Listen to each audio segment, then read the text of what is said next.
hommikust kõigile! Loodan, et olete ennast mõnusalt sisse seadnud meie Youth Empowered õpetajate koolituseks aastal 2020, mis sel korral toimub virtuaalselt. Minu nimi on Grete Kamstok. Mina olen Coca-Cola Hellenic Eesti kommunikatsioonijuht ja Coca-Cola Hellenic ongi just Youth Empowered'i programmi rajaja ja eestvedaja. Eestis, nagu te juba teate, viime me seda programmi läbi koos Junior Achievementiga. Ja ma korra puudutan ka seda, et mis on üldse Youth Empowered. Youth Empowered jaguneb siis kahe erineva fookuse moodulite vahel, mis on siis elusvaelikud oskused ja ärilised oskused. Ja meil tuleb mõne aega Kersti, kes räägib natuke lähemalt, mis me täna ootab. Ma enda poolt ütlen, et ma loodan, et teil on väga tore päev. Meil on väga toredad ja professionaalsed koolitajad teile ja loodan, et selle päeva lõpus on teil piisavalt lisamaterjali ja vahendeid noortele, kes alustavad karjääriteed või üldse eluks edasiseks. Ja minu poolt hetkel on kõik ja ma sellega kutsuksin enda juurde Kersti Loori, kes on siis Junior Achievementi tegevjuht.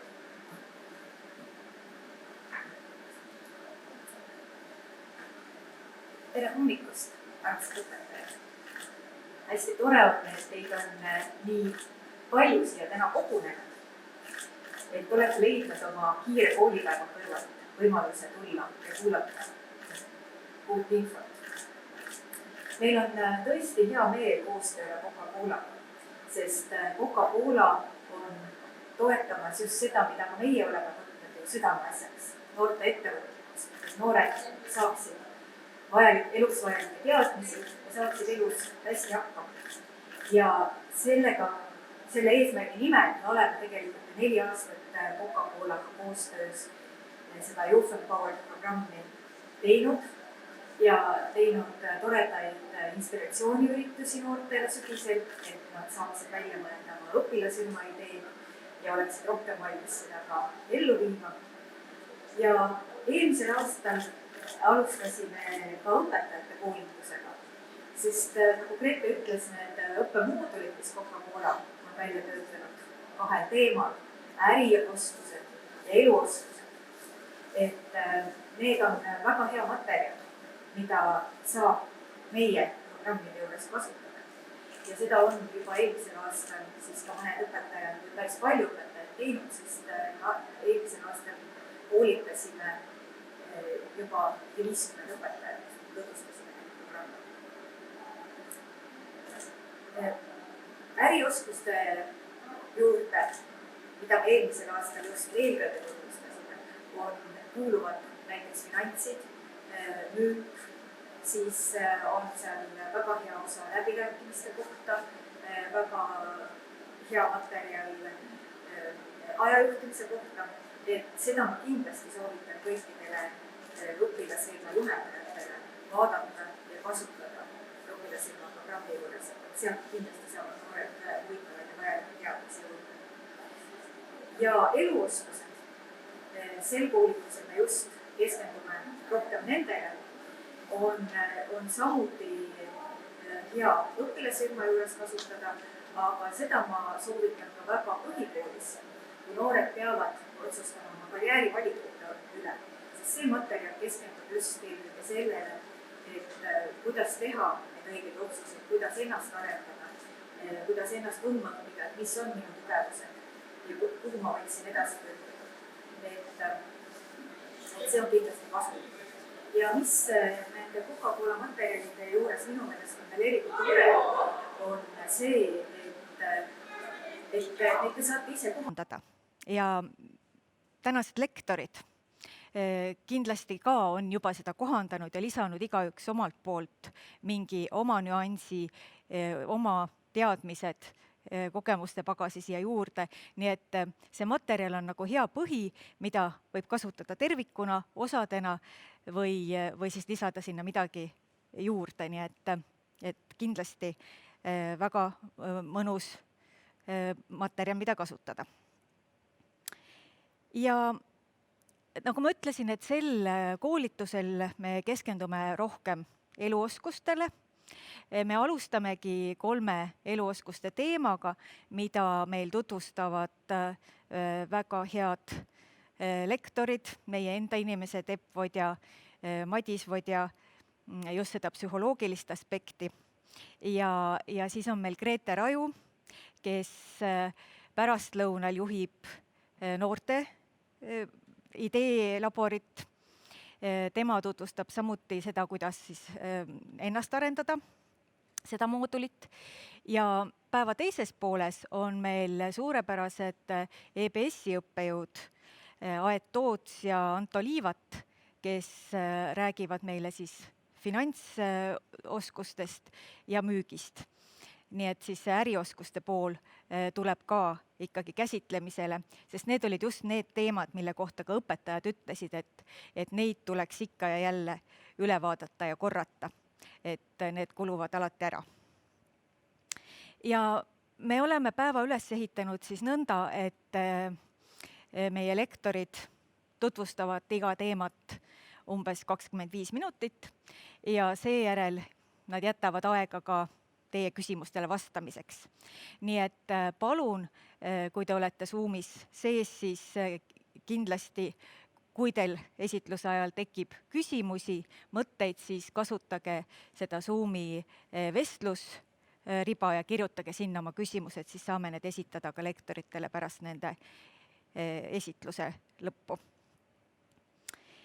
Ja meil on ka me kogusime tegelikult eelmisel aastal ka õpetajate käest tagasisidet, et kuidas neile meeldis neid mooduleid kasutada, millest nad kõige rohkem kasu said. Ja see tagasiside oli kõigiti positiivne.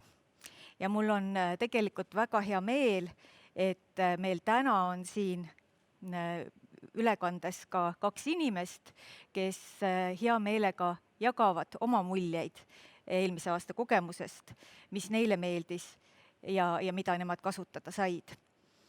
Ja nüüd ma vaatangi, et kas Külli Hiieme-Metsar on meil otseühenduses Viljandist.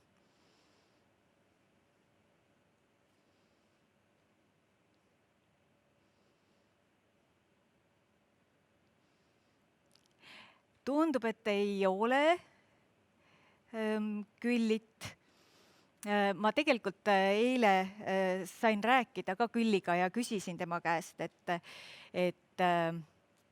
mida ta sai kasutada ja kuidas ta seda tegi, siis ta ütles, et tema jaoks olid need moodulid just hästi mõnus materjal, mida just iseenda teadmiste avardamiseks kasutada ja mida põimida materjali sisse. Aga loodame, et saame Külliga varsti ka ühenduse, et ta saab ise need muljeid jagada. Aga ma annan praegu sõna stuudiosse Grete Transtokile, kes on juba valmis koos Janek Popelliga, Viimsi gümnaasiumi õpetajaga tutvustama siis oma kogemusi programmist. Palun. No tere, Janek! Tervist! Kuidas läinud on? Kooliaasta on alanud, et ratas on käima läinud, et sellised alguse tegevused.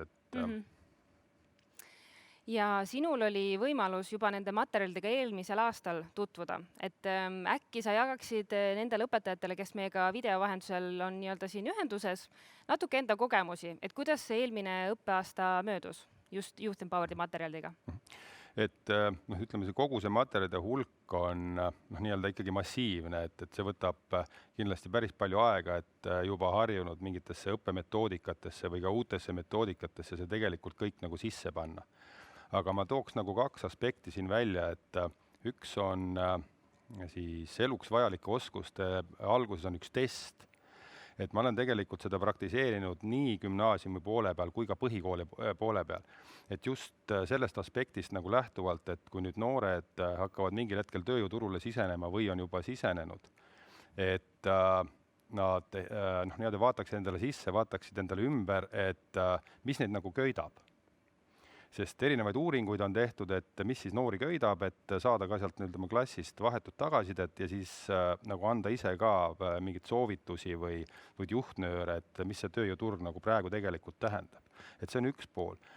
Ja teine pool on, kui me läheme rohkem gümnaasiumi poole peale ja ettevõtlusesse, õpilasfirmadesse, siis on projekti juhtimine.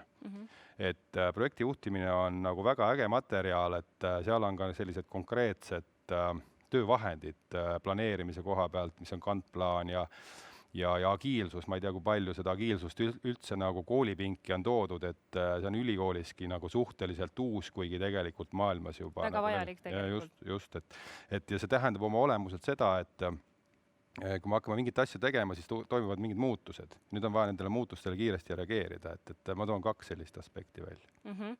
Kas on õpilaste poole pealt veel midagi, mis nad on ise välja toonud, et mis neile tõesti väga meeldis või midagi alguses ütlesid, et võib-olla oli väga keeruline, aga lõppkokkuvõttes nad olid nagu tänulikud? No isiksuse test on alati see, et see endasse vaatamine noorte puhul, et nad tahavad nagu ruttu selle ära teha.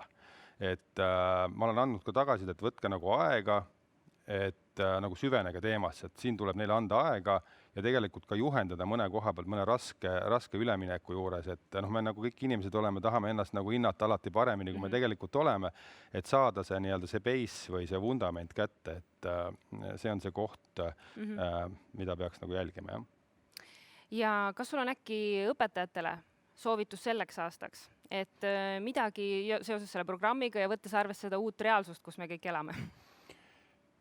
No uus reaalsus on muidugi see, et maakera käib ikka sama kiiresti ja päike tõuseb ikka hommikul, et ja õppetegevus toimub ikkagi, kui me räägime digiõppest, et siis võib-olla see on natuke teistmoodi, aga muidu on, mina arvan, et on kõik sama, aga mis ma nagu soovitan, et hakake nagu vaikselt peale, et see, nagu ma ütlesin, see materjal on nagu massiivne, et esimese hooga, kui te võtate need failid või need kaustad lahti, vaatad, et kuskilt otsast nokkima, et ükskõik mis otsast, et kui te näete, et näiteks ajajuhtimine on oluline või on mingisugused sotsiaalmeedia kasutamise teemad olulised, mis on noorte puhul nagu loomulik, aga nüüd nii-öelda sihipärane kasutamine.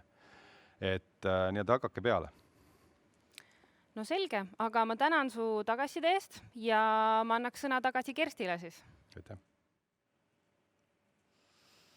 Ja tundub, et me ei ole saanud siiski ühendust Külliga. Et Külli tagasisidest veel, et talle väga meeldis just nimelt see müügitöö osa. Ta ütles ka, et see teadmised on niivõrd vajalikud ja see materjal, mis Youth Empoweredis on tehtud müügitöö jaoks, on väga mõnusasti kasutatav nii õpilasfirma programmis, kus ikkagi tegelikult ka on väga tähtis, et iga liige oleks müüja, kui ka muudes ainetes, et majandusõppes, miks mitte põhikoolis täienduseks meie programmidele. Nii et Külli just ütles, et ta tahab seda müügiosa väga sel aastal oma materjalidesse juurde panna ja selles mõttes on meil väga hea meel, et kuigi me ka eelmisel aastal seda moodulit tutvustasime, siis täna on meil uus lektor Anto Liivat EBS-ist, kes seda müügiosa meile avab ja ma usun, et ka need, kes eelmisel aastal võib-olla ka koolitusel käisid, saavad kindlasti uue mõtte ja nurga selle müügimaterjali käsitlemiseks. Aga me oleme küll nüüd oma ajaplaanist ees, aga põhimõtteliselt arvan, et võiksime alustada koolituse osaga. Grete. Nii, ma siis teeksin sissejuhatuse meie esimese mooduli koolitajale, kelleks on Madis Vodja, ma paluksin ta siia kõnepulti. Tema on siis üle 10 aasta olnud ettevõtja ja täiskasvanute koolitaja ning samuti on ta ka läbinud Junior Achievementi programmi. Nii et sõna on sinul. Aitäh. Nii, tere. Tänane teema, mis mul on, keskendub siis nii-öelda eluks vajalikele oskustele, suhtlemisele, natuke räägime kehakeelest. Ütlen ära, et tutvustus oli selles suhtes ma küll ise andsin selle, aga mina olen teinud läbi õpilasfirmade puhul terve protsessi, olles nii õpilasfirma liige olnud, konsultant korduvalt, valmistan siis Eesti õpilasfirmasid ette Euroopa võistluseks ja ühel aastal olen ka päriselt õpetaja olnud Tartus. Et olen kohtunik ka võistlusel. Aga täna räägime sellest, mida olen õppinud ülikoolis psühholoogiast ja sellest, millest olen siin tegelikult juba aastaid koolitajana rääkinud. Nii, eluks vajalikud oskused, mina ja teised. Ehk see, kuidas me teiste inimestega suhtleme, mida me teeme selle jaoks, et edukalt nendes suhetes hakkama saada, kuidas olla efektiivne suhtleja. Ja mida mulle meeldib teha, on see, et mulle meeldib võtta ette mingisugune hulk selliseid müüte või tavaarusaami, neid asju, millest räägivad ka aeg-ajalt koolitajad, millest räägivad mõnikord eneseabiõpikud, mis on nii-öelda ilmselge teave. Ja keskenduda sellele, et kas see vastab siis tõele, kas see on päris, mis osa sellest on päris, mille osas tuleks olla võib-olla ettevaatlikum, mis on see, mis mõnikord ei ole loogiline tegelikult õige. Väga sageli on. Et psühholoogia on selles suhtes vahva, et usaldaga kontrolli. Nii, kõigepealt hakkame üldse sellest pihta, et paljude inimestega me suhtleme. Kuskilt mäletan, on jooksnud läbi ka selline arv, et inimene teeb elu jooksul 5 kuni 10 000 unikaalset klikki. Nii-öelda siis mitte sellist suhet, et ta bussis kellegagi kokku põrkab, aga neid inimesi, keda ta reaalselt isiklikult nägu ja nimepidi teab ja korraks ka meelde jätab. Siis mitte see, et ma korra kuskil konverentsil näen kedagi, aga siiski, et ma tean, et tema on Madis või Kersti. Sellest suurest numbrist palju olulisem on see, et meil on 90ndate alguses sõnastas primatoloog, uurib inimahve, Robin Dunbar oma hüpoteesi, et meil on väga selge piir inimsuhetes, mida me suudame ühe korraga hoida. Uuris tegelikult ka primaatide ja inimeste ajumahtu ja jõudis selleni, et inimese aju on nii suur, et ta suudab korraga hallata 150 sellist aktiivselt püsivat suhet. Siin need ringid määravad ära seda, et mis selle 150 hulgas on, et sul on oma pereliikmed, sõbrad, tuttavad, kolleegid. Sellest 150 läheb mööda, siis see number inimesi, keda me oleme kunagi lähemalt tundnud, aga praegu aktiivselt ei suhtle. Et sellel hetkel, kui selle 150 sekka liigub näiteks mõni inimene sellest vanast ajast, näiteks kooliajast tuleb tagasi, siis paratamatult kellegiga me suhtleme vähem ja see 150 jääb kehtima, keegi nagu eemaldub sellest. Miks see antud hetkel on oluline? Eelkõige sellepärast, et mõelda inimsuhetele, nendele võrgustikele kui ressursile. Me ei suuda hoida pidevalt alles lõputut hulka suhteid. Me teame, me oleme kohtunud mingite inimestega, me võime selle suhte uuesti üles soojendada, aga aktiivselt hoiame me alles ainult teatud kindlat arvu suhteid. Selle juures individuaalsed erinevused on siin muidugi väga suured, see 150 on keskmine number, räägitakse 100 kuni 250, võetakse sealt see keskmine 150, aga nagu igasuguse muu psühholoogilise sellise hinnangu puhul, sedasorti psühholoogia hinnangu puhul, me tegeleme keskmistega. Ühel inimesel võib see mugav arv olla hoopis väiksem ja teine saab hakkama rohkemaga, et konkreetse inimese puhul see ei pruugi nii täpselt rakenduda. See on enamike selliste sotsiaalpsühholoogiliste asjade puhul nii. Millest see sõltub? Kes meie selles 150-s on? Meil on terve hulk valikuid. Meil on valikud selle kohta, keda me hoiame oma sõpradena, kellega me igapäevaselt läbi käime, kellega me oma vabal ajal läbi käime, kellega me käime läbi töö juures, millised töö me üldse valime. Kas valid töö, mis sulle muidu meeldib, aga inimesed on vastikud? Oled sa valmis selleks? Et sa 8 tundi, võib-olla pikemalt, igapäevaselt käid läbi nende inimestega, kes sulle tegelikult ei meeldi. Aga töö on vahva, head karjäärivõimalused. Oled sa selleks valmis? Kool samamoodi, hea kool, aga ei ole kontakti nende koolikaaslastega, klassikaaslastega, kursusekaaslastega. Kas mõtled kooli vahetamise peale või mitte? Sisuliselt destilleerub selliseks küsimuseks, et mida ma olen valmis edu nimel tegema. Kas ma olen valmis suhtlema nende inimestega, kes mulle tegelikult ei meeldi? Kas ma kulutan oma vaba aega meeldivalt või kasulikult? Need võivad kattuda. Sul on need inimesed, kes on mulle kasulikud, on need, kes jagavad minuga samu väärtusi, kellega mul on lõbus, kellega mul on tore, kellega mul on huvitav ja ei ole mingit probleemi. Alati nad ei kattu. Mul on keskkooliaegne väga hea sõber, kes on ettevõtluses minust olnud edukam.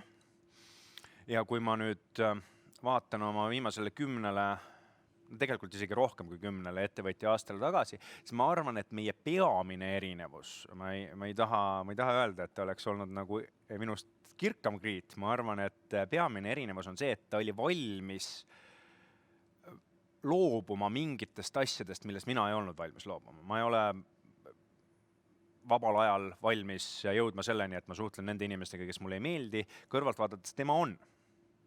Ütleb mulle ka, et täiesti siiralt näkku, et aga nendega on kasulik suhelda.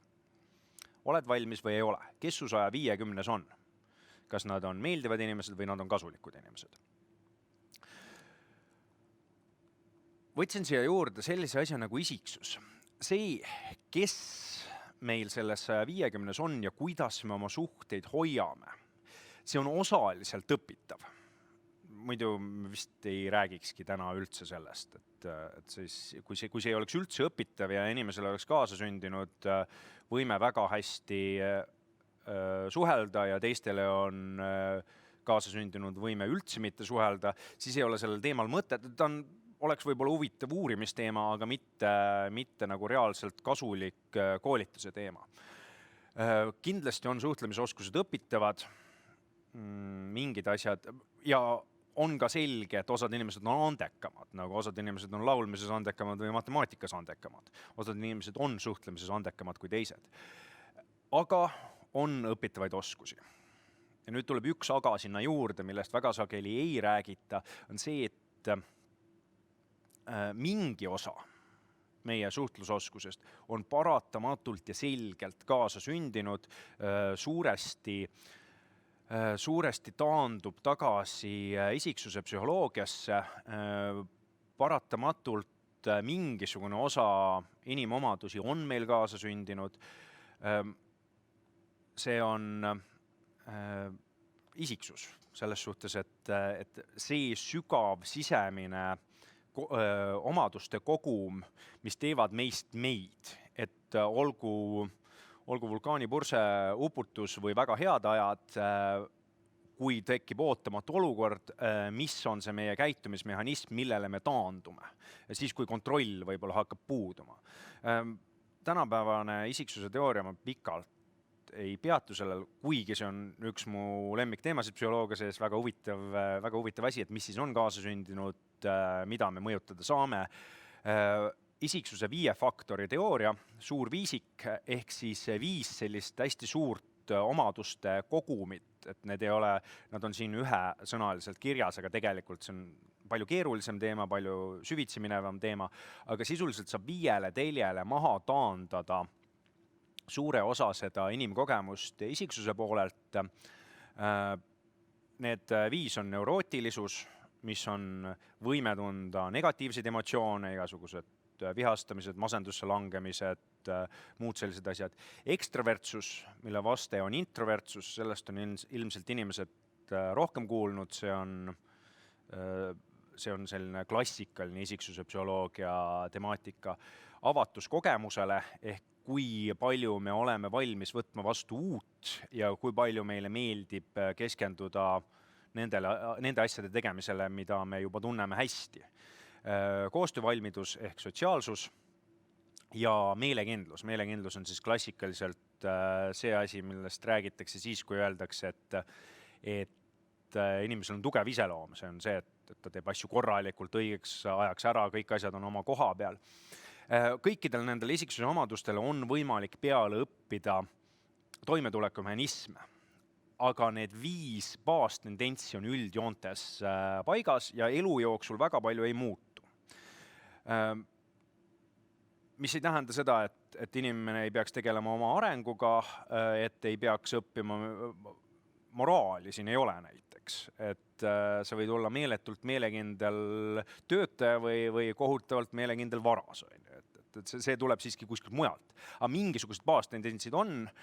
Ja kõige rohkem seda suhtlemise teemat ja suhete loomise teemat mõjutavad neist 2, eelkõige siis ekstravertsus, introvertsus, aga ka koostöövalmidus. Koostöövalmiduse alla ehk sotsiaalsuse alla lähevad igasugused sellised asjad, et kas inimene on empaatiline, kas ta on valmis panema teiste soove, tahtmisi enda omadest ettepoole, kas ta on siiras, sellised asjad. See, mille kohta öeldakse sageli, et tegemist on hea inimesega. Need 2 mõjutavad kõige rohkem neist.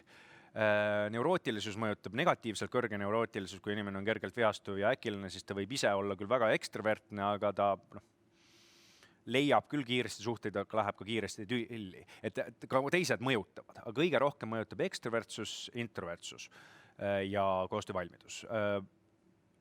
Miks see eraldi välja tuua, enne kui me muude asjade juurde lähme, on see, et kui me näiteks räägime õpilasfirma kontekstist, siis jah, kõik liikmed peaksid saama mingitel hetkedel proovida kõiki asju. Näiteks ka sügavad introverdid peaksid saama proovida müüki või klientidega suhelda, tarnijatega suhelda, muid selliseid asju. Aga kõige lihtsam on leida neile siiski need vastutusvaldkonnad, mis lähevad nende isiksusega kokku. Padu introverdist ekstraverti sa ei peksa. See hakkab talle vastu. Suurema tõenäosusega muuseas enamik õpilasfirma liikmeid on eelvalikuga pigem ekstravertsed. Introvert pigem sellise programmiga liitub väiksema tõenäosusega. Mitte võimatu, aga väiksema tõenäosusega. Õnneks on asi selles, et see ei ole mitte 0-1 süsteem, et sa oled kas ekstrovert või introvert, vaid see on teil jääl. Et siin on lõputult võimalus panna täpselt paika, et kas sa oled sellest keskmest natuke introverdi poole, natuke ekstraverdi poole ja kui sa oled keskmele lähedal, siis on mingeid hetki elus, kus sa eelistad ühte või teist käitumisviisi ja kui sa õpid mingeid, ekstravert näiteks õpib nautima ka teatud hetki üksi, introvert õpib vajadusel suhtlema või esinema või olema selle tähelepanu keskpunktis. Et see on võimalik sellisel juhul. Nii, natuke konkreetsemaks ka. Suhtlusest. Suhtlus suuresti see, mida me teeme, kusjuures ka see, mida mina teen antud hetkel teiega, tehnika vahendusel, aga eelkõige, tavaliselt me räägime sellest näost näkku suhtlemisest, jaguneb 3. Verbaalne osa, sõnaline osa ehk see, mida ma räägin. Siis on mitteverbaalne osa ehk kehakeel, žestid, kas mingid tähendusega žestid või siis lihtsalt see, et annan rütmi, seda ma teen päris palju. Riietus, kuidas ma siin olen, on ju. Ja siis on see asi, mida tavaliselt tavakeeles vähem räägitakse, parakeel ehk see, et kui tugevalt ma räägin, milline on mu toon, milline on mu tempo, et kuidas need sõnad kõik välja tulevad, on ju. Siin ma ei tea, kas teie olete kokku puutunud sellega, mina tegelikult päris mitu aastat isegi rääkisin sellest suhtarvust, et millel on rohkem mõju.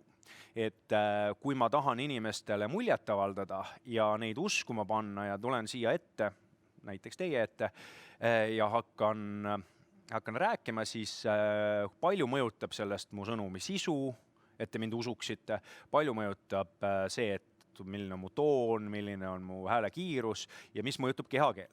Ja see on hästi selline tuntud valem, et selle nimi on isegi, kui tahta uurida netist, siis on sisse trükkida ingliskeelse 7, 38, 55 rule, reegel, siis tuleb see kohe välja ja seal meeletult paljudes kehakeele koolitustel seda räägitakse.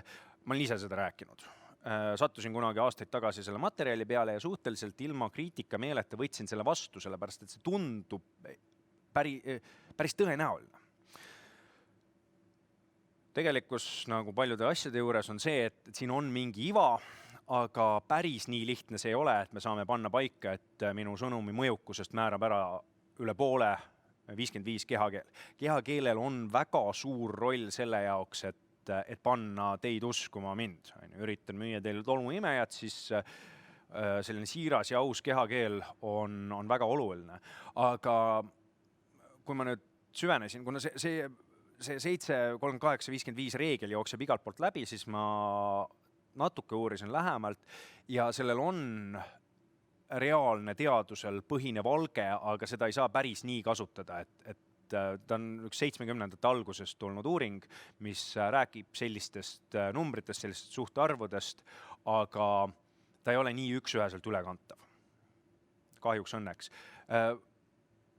Jätsin selle sisse sellegi poolest, et rõhutada seda, kui oluline kehakeel selles suhtluses ja inimeste veenimises, võrgustike loomises, selle oma 150 arvu kokkusaamisel on.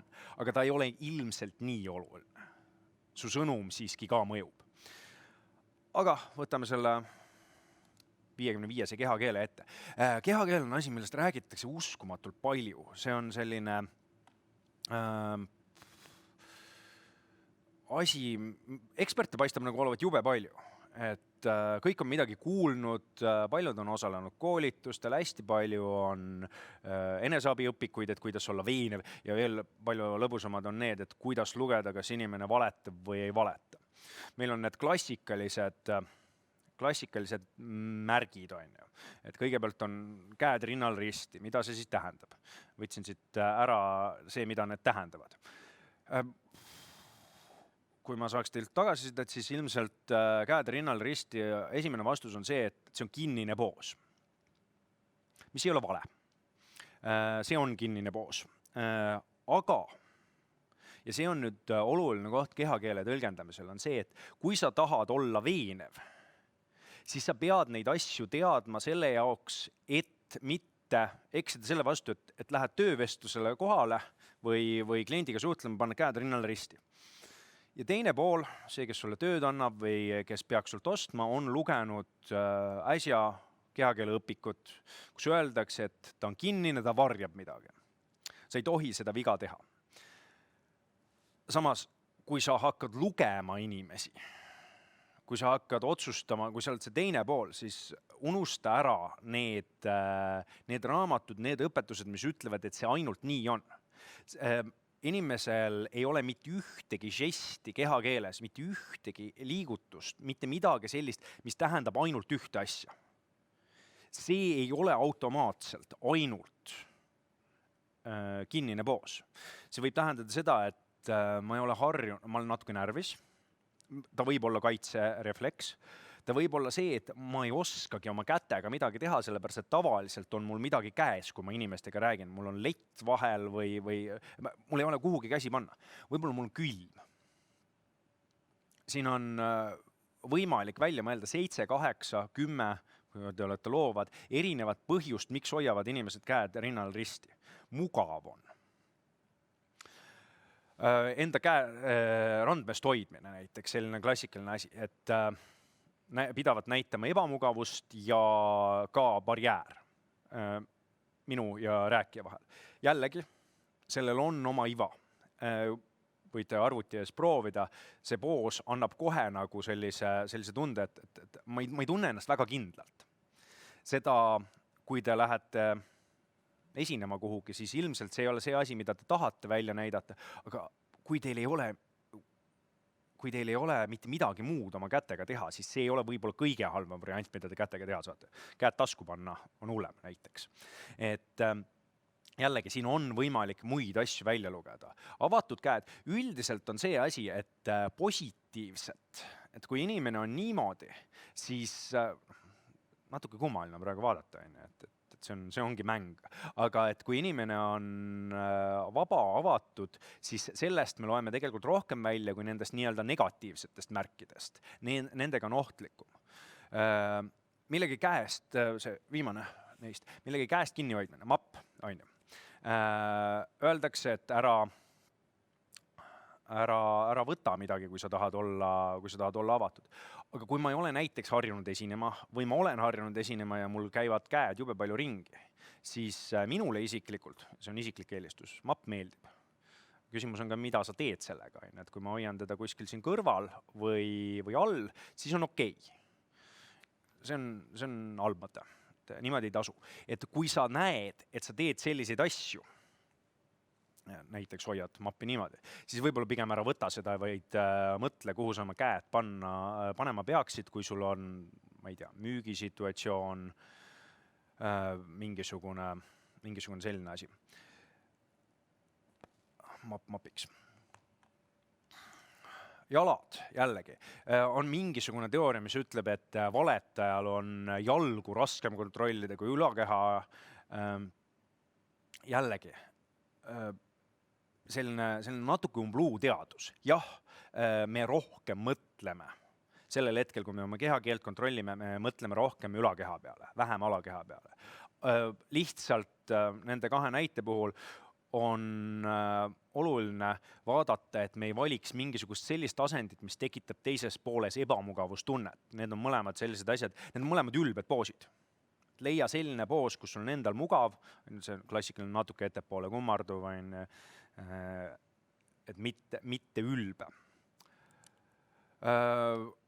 Nüüd, see on selline asi, mille kohta, kui ma siiani nendest kehakeele elementidest rääkides ütlesin, et kõik ei ole üldse nii lihtne, siis üldiselt on peaaegu rusikareegel, et ilma selle laua või leti barjäärita on suhtlus avatum. Kui mingisugune asi on meie vahel, siis on ta kinnisem. Jällegi, ütlesin, et mulle meeldib agasid välja tuua. Aga seisneb selles, et kas teine pool tahab seda meeletult avatud suhtlust, kas ta on selleks valmis. Võib-olla see, et ma ise küll tunnen, et ma tahan olla hästi selline väljapoole sellel hetkel, aga meie suhe ei ole selles kohas. Nüüd natukene teist asja siia lõppu veel, selliseks lõpetuseks, et kui need olid sellised, ma ei tea, kui praktilised, aga üldpsühholoogilised suhtlemis kehakeele aspektid, siis lõppu midagi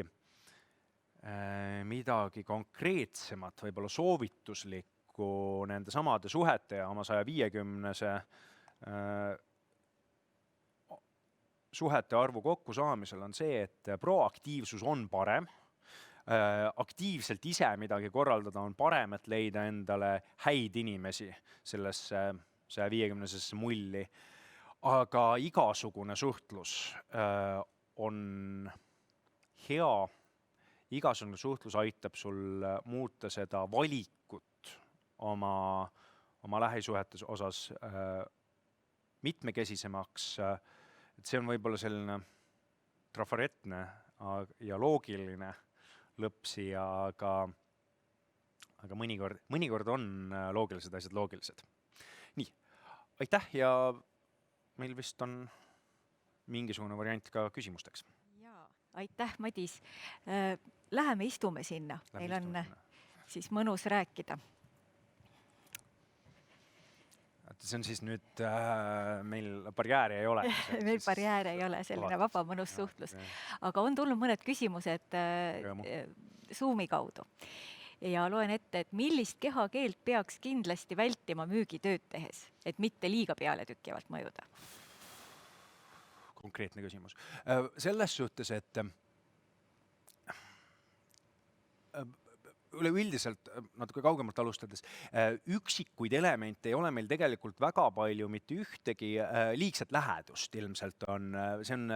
Inimesel on need väga selged tsoonid, mille vastu eksimine on halb, et sul on see intiimne isiklik tsoon, siis on selline sõprade vahel kuni siis avalikuni välja. Et üks asi, mida kindlasti vältida, on see, et liiga lähedale ronida. Seal on üks aga. Kui me räägime sellest müügitööst, siis mul on isiklik kogemus ühe oma lemmikõppejõuga ülikoolist, kes alati rikkus seda tsoonireeglit, sellepärast et tuli nagu kogu aeg lähemale. Mina kummardan kogu aeg kaugemale, kuna see on üks neist asjadest, mida tehakse. Probleem on selles, et näiteks õpilasfirmade laadal on selline lärm, et sa rikud seda reeglit, sul on endal võib-olla ka ebamugav müüjana, sa rikud sellepärast, et sa ei kuule. Tema puhul oli see, et ta ei kuulnud ja tuli sellepärast lähemale. Siis kui sa hakkasid kõvemini rääkima, siis ta enam ei tulnud lähemale. Me lahendasime selle probleemi. Aga konkreetselt see on vist see asi, mis mind isiklikult kõige rohkem on nendel laatedel võib-olla häirinud. Et jällegi igasugused need žestid ja muud asjad ei ole nagu seda, mida vastu sa väga saad eksida, leti taha ennast päriselt, eriti kui on lühemad inimesed, leti taha ennast ära peita ei tasu, aga see on vastupidine, see ei ole liigne peale tükkivus. Aga soovitaks jälgida seda kaugust. See on tavaviga. Võib-olla sa oled veel pannud tähele mõningaid vigasid, mida näiteks õpilasfirmad teevad müügitöös? Selles suhtes on see asi, et ma nüüd kulutasin umbes 10 minutit selle peale, et rääkida seda, et kuidas need reeglid, millest me kõik oleme kuulnud kehakeele puhul, ei pruugi lugeda. Et seal on 10 erinevaid teisi tõlgendusi, aga kui teine pool seda sellena võtab, siis hoia need käed ikkagi kuskil nagu külje peal või kas või laua peal, vali see barjäär, mitte see barjäär. Teise poole tõlgendusena ära mine liiga kaugele, aga ära tee neid tüüpvigu. Et selles suhtes seda klassikalist kehakeelt kindlasti tasub õppida ja õpetada, lihtsalt tõlgendamisel on sellel omad piirangud. Kas meil on veel küsimusi? Ja kas sul on soovitusi, kuidas introvertseid õpilasi siis õpilasfirmasse rohkem kaasata? Nagu öeldud, eelvalik on ilmselt olemas, et ta peab olema nendes kohtades, kus on õpilasfirma programm klassi peale vabatahtlik, siis hästi keeruline on saada sellest esimesest tasemest üle, et ta üldse hakkaks huvi tundma. Suurema tõenäosusega ta loeb kuskilt, et selline võimalus on, ta jätab juba sellel hetkel välja. Kui on isiklik suhe nende õpilastega, siis võib-olla isegi seda rõhutada, et kõik ei pea olema suurepärased müügimehed ja kõik ei pea olema esinejad, et see firma kogemus on niivõrd mitmekülgne, et sul on võimalik valida sealt oma tugevustele lähtuvad. Aga see on nagu igasuguse uuringuga, igasuguse osalusega, kus on selline vabatahtlik osalus, et kipuvad tulema need, kes on julgemad selles teemas. Et seda mingit nippi, et kuidas introverti nüüd järsku peksta sellele esimesele koosolekule, vist peale väga suure sunni ei olegi. Aga võib-olla talle hakkab meeldima. Selles suhtes suurema tõenäosusega talle hakkaks meeldima, aga ta teeb selle esimese valiku ise. Ja jällegi, see skaala on selline, et ainult väga äärmuslikku introverti, aga teda ei olegi mõtet võib-olla, et ta leiab endale elus need asjad, mis talle meeldivad, aga et sealt edasi sellel skaalal juba selline keskmine introvert võiks väga hästi sobituda sellesse programmi. Väga hea. Minule väga meeldis just see sinu välja toodud see suhete teema, et 150 suhet on selline keskmine, mida inimene suudab hallata.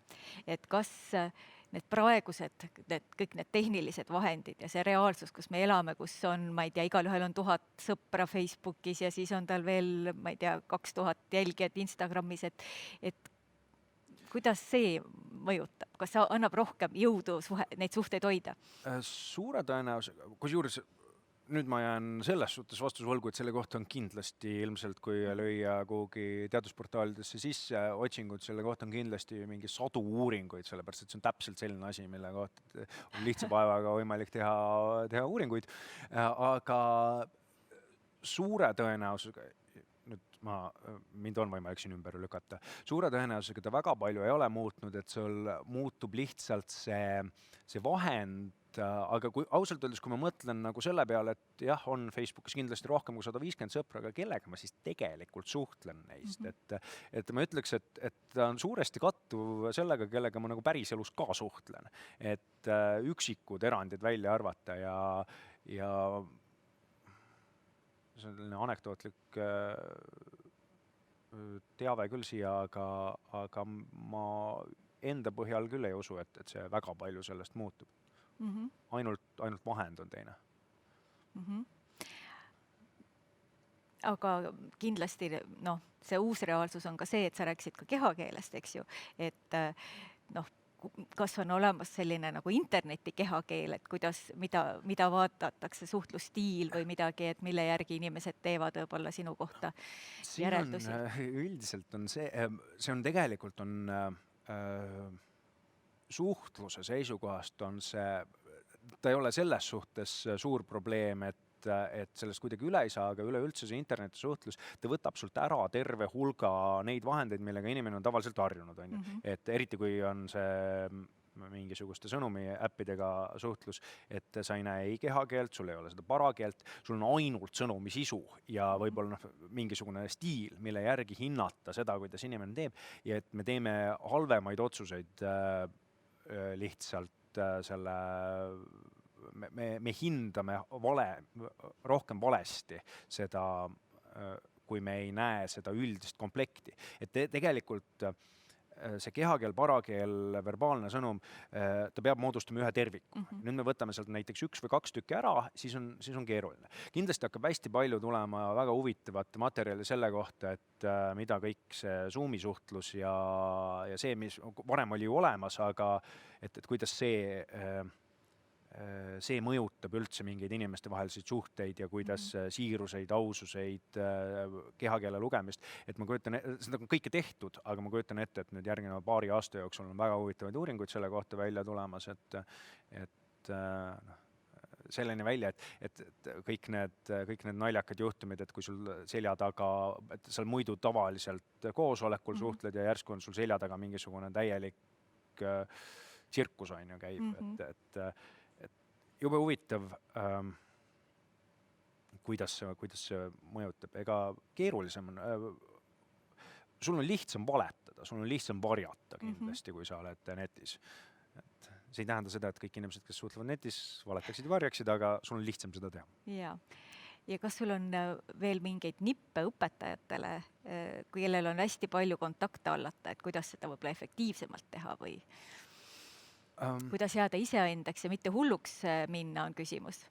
Ma ei tea, kas see on nüüd selline, see vist kõlab mitte pedagoogiliselt, aga kõigini ei jõua. Selles suhtes, et sul on mingisugune valik ja et kui sul on, ma ei tea, mingisugune košmaarne kogus klasse, siis tegelikult nad korra tulevad, lähevad, suur osa neist õpilastest ei saa olla sinu 150 sees, sellepärast, et sul lihtsalt ei ole mentaalselt seda võimet. Et ma ei tea, kas see neile õpilastele meeldiks, aga sinu enda vaimse heaolu huvides on võib-olla see, et mõnikord proovida mõnele asjale käega lüüa. Selle juures on see keeruline, et kõrge meelekindlusega inimesed ei suuda seda teha. Madala meelekindlusega inimestel tuleb see kergemini. Nii et jällegi isiksus tuleb mängu. Jaa, aitäh sulle selle väga põneva esimese loengu eest meie programmis ja väike meene sulle ka. Aitäh. Ja ma hea meelega juhatan sisse meie teise lektori täna, kes ilmselt meie õpetajatele tegelikult tutvustamist ei vaja, sest Epp Vodja on, ma arvan, et 95-8% teist kindlasti koolitanud, õpetanud, kuidas õpilasfirmat juhendada, kuidas majandusõppes erinevaid mänge teha, nii et palun, Epp.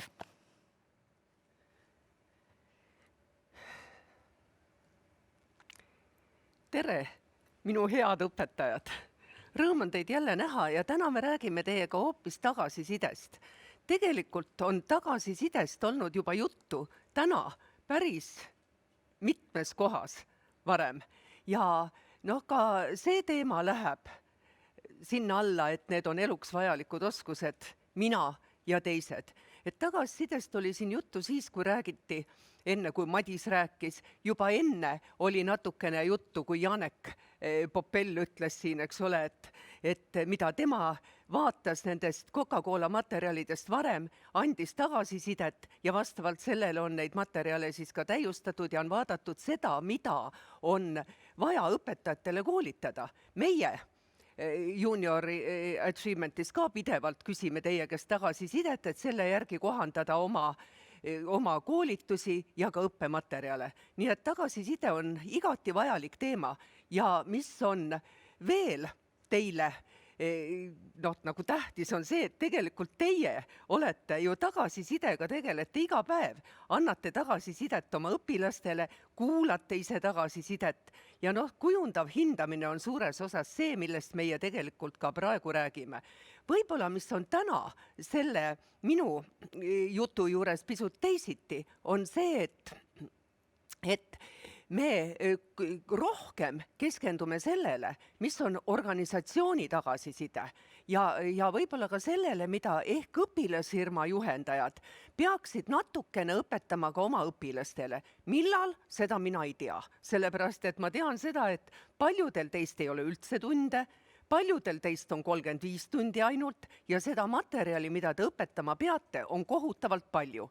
Sealsamas elan mina ise igal aastal üle seda, et tuleb minu juurde mõni õpilane ja ütleb, et oma kellegi teise kaaslase kohta, näiteks õpilasfirma tegevjuht tuleb ja ütleb, et kuulge, mida me teeme, et see üks inimene ei tee üldse mitte midagi.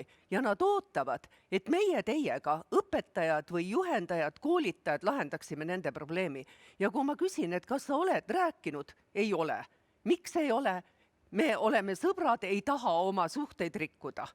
Aga tegelikult oleks õige, kui ka selle oskuse õpiksid ära õpilased just nimelt selle õpilasfirma programmi käigus. Võib-olla nendest ei saa päris spetsialiste. Päris spetsialistid ei ole meist keegi. Ei ole. Me ikka vahel eksime, sellepärast et kõik olukorrad on ju erinevad. Madis siin enne rääkis sellest, eks ole, mis on tavamõtlemine ja kogu aeg ütles ka või eks ole, et kuidas tavaliselt asjadest aru saadakse. Aga iga juhtum on meil ju erinev ja see tähendab seda, et tegelikult me peame kogu aeg olema loomingulised. Samas mingid tagasiside nipid on ikkagi väga olulised ja mida me oma läbi õpilasfirma programmi ju püüame kogu aeg neile selgeks teha, on see, et kui ka neil see õpilasfirma ebaõnnestub või minifirma ebaõnnestub, need, kes tegelevad noorematega, või kui nad mingis meie klassitunnis tehtud mängus ei ole väga edukad, et nad saaksid aru, et see tegelikult ei ole läbikukkumine, vaid nad peaksid sellest õppima. See on ju meie kui õpetajate ülesanne, eks ole, et näidata neile, et nad on õpivõimelised. Jaa, mõni on andekam, aga sellest me ka natukene veel räägime. Et see peaks olema tagasiside. Vaat, seekord see asi mul õnnestus. Proovin järgmine kord samamoodi või proovin järgmine kord natuke seda asja rohkem või see asi mul ei õnnestunud ja tähendab, seda teed mööda ei ole mõtet minna, ma proovin järgmine kord midagi teisiti. Mulle väga meeldib see lause, et ei ole läbikukkumist, on vaid tagasiside. Nii, ja mis siis üldse tagasiside on? Et õpetajad, teie ju teete arenguvestlusi. Arenguvestlus on tagasiside tegelikult. Tagasiside alla käib kõik. Tegelikult on see teabe andmine, ta on kiitmine on tagasiside. Ma ütlen, jaa, te tegite seda hästi. Kriitika on tagasiside. kriitikat väga sageli ju tagasisidet seostataksegi eelkõige kriitikaga, aga tagasisideks saab lugeda kõike seda just siis, kui eesmärk on muutuda paremaks, et inimesel oleksid paremad tulemused, et minu õpilasfirma toode või teenus võib-olla areneks ja oleks parem. Õpilased saavad seda tagasisidet teie käest, nad saavad seda tagasisidet võib-olla oma mentoritelt, kaaslastelt, kõige parem tagasiside tuleb laatadelt tavaliselt, eks ole, et kus ei ole klientidel väga sageli sellist tunnet, et ma ei tohi lapsele halvasti öelda, vaid nad saavad tagasisidet kehakeelest, nad saavad tagasisidet sellest, et minnakse ära. Nii, aga tagasiside eesmärk on eelkõige see, et asi või inimene areneks ja muutuks paremaks. Nii, ja nüüd ma näitan, see slaid on natukene väikese kirjaga, teil on praegu raske lugeda, aga te hiljem saate need materjalid ja te saate seal rohkem süveneda nendesse. Et mõned faktid tagasiside kohta, et kõigepealt väga palju töötajaid ütleb, et organisatsioonides, et ma pingutaksin rohkem. Kui keegi ütleks mulle, mida ma teen hästi, mida ma ei tee hästi, et tagasiside aitab hoida joonel ja aitab pingutada. Need ettevõtted, kus antakse tagasisidet regulaarselt, ütlevad, et kaasamine on seal 60% suurem, tähendab, eks ole, inimesed on rohkem ise huvitatud sellest, mida nad teevad rohkem ettepanekuid ja püüavad ise muuta paremaks. Ja siin on nüüd üks väike aga. Kui tagasisidet antakse iga päev, tähendab, et kui see muutub selliseks igapäevaseks rutiiniks, siis inimestele enam asi väga ei meeldi. Ja ma arvan, et suur põhjus on siin ka see, et nad tunnevad, et see on nagu liigne kontroll. Vabadus kaob ära. Tähendab, kõik head asjad ei ole ka enam head, kui neid tuleb liiga sageli. Ja väga paljud töötajad, 65% töötajaid ütleb, et nad tahaksid rohkem tagasisidet. Vaat see sama käib sellega kokku, eks ole, et töötajad ütlevad, et ma oleksin tegelikult tulemusrikkam, kui antaks tagasisidet. Ja samas arvab enamik juhte, rohkem kui pool juhtidest arvab seda, et ma annan juba piisavalt tagasisidet. Mina ise olin ilmselt selles samas rollis. Mul oli ka tunne, et ega ikka väga sageli tagasisidet ei andnud, küll oli tunne, et kõik asjad sujuvad isegi nagu juba üsna hästi. Nii, aga tegelikult peab seda ilmselt tegema rohkem. Ja et muidu võib juhtuda, et töötaja ei tunne ennast väärtustatuna. Tal on tunne, et tegelikult sellel juhil on ükskõik, mida ma teen. Ja võt need on need asjad, mida on vaja tegelikult natukene rääkida ka õpilasfirmas. Et ega siin väga palju muud ei olegi, kui nad ikkagi peavad omavahel istuma vahel koos ja rääkima, kuidas keegi asju tunnetab. Et seda me oleme rääkinud ka õpilasfirmade algkoolitusel, et inimene kipub niikuinii oma tööd pidama tähtsamaks ja pidama oma tööd nagu suurema mahulisemaks, kui ta ei tea, mida teised teevad. Et see on ka väga suur konfliktide allikas. Nii et tagasisidet tuleb anda. Nüüd siis natukene sellest, kuidas seda tagasisidet anda. Probleemid peavad olema selgesti sõnastatud. See ei ole see, et ma ütlen umbmääraselt, et üks on loll ja teine laisk ja mina üksi rabagu, eks ole, sellest ei aita. On vaja öelda, vaat see aspekt on liiga vähe tehtud. Seda aspekti on vaja rohkem teha. Et on vaja täpselt välja öelda, milles on probleem. On vaja, kui me hakkame tagasisidet andma, siis me ise peame valmistama ette. Ise ennast on vaja valmistada ette, et mul oleks endal selge, mis mulle ei meeldi. Tuleb valida aega ja kohta. See on vana tõde, mida kõik teavad tegelikult, aga mille vastu eksitakse kohutavalt palju. Et kiida rahva ees, laida üksinda. Kas see on laitmine, aga et negatiivseid asju tuleks arutada inimestega omavahel, mitte kõikide teiste juures olekul, kuna siis inimesed muutuvad rohkem iseennast kaitsvaks ja nad alaväärsuskompleksidki kipuvad rohkem tulema. on vaja kirjeldada käitumist, mis ei meeldi, käitumist, mis vajab parandamist. Praegu muuseas see slaid käib rohkem negatiivse tagasiside kohta, rohkem selle kohta, kui on vaja inimestele öelda, et nad peavad parandama oma käitumist. Ja vaat need on ka need asjad, mida õpilasfirma juhtidega võib-olla peaks rääkima natukene rohkem läbi, võib-olla kõikide õpilasfirma liikmetega, et nad natukene teaksid, kuidas seda teha. Ja siis tuleb peale käitumise kirjeldamise, tuleb selgitada oma seisukohta, miks ma arvan, et teisiti oleks parem. Ka see õpilasfirma juht peab ütlema, et miks tema arvab, et on parem, kui näiteks sa tegeled rohkem selle tööga ja vähem võib-olla selle tööga, et nad nagu saaksid aru sellest, et mida nendelt tegelikult tahetakse. Ja nüüd, kui on kriitika tehtud, siis väga sageli hakkavad noored inimesed eriti ennast kaitsma. Nad hakkavad rääkima, et miks ma tegin seda selliselt. Tuleb, kui ma ikkagi tegelikult leian, et see käitumine ei ole õige, siis tuleb jääda endale kindlaks. Väga kerge on minna kaasa sellega, öelda, ahaa, nüüd ma saan aru, miks sa nii tegid ja see on kõik korras. Kui ma ikka tegelikult leian, et ei ole kõik korras, siis tuleb selle seisukoha juurde jääda, muidu ei ole jutu ajamisest kasu. Kui on vaja, siis on vaja täpsustada olukorda, on vaja küsida selle inimese käest tegelikult ka tema põhjuseid, miks ta tegi niimoodi või mis seal siis tegelikult juhtus. Väga sageli on ka nii, et probleemide juures jääb selgitamata see, mis tegelikult juhtus.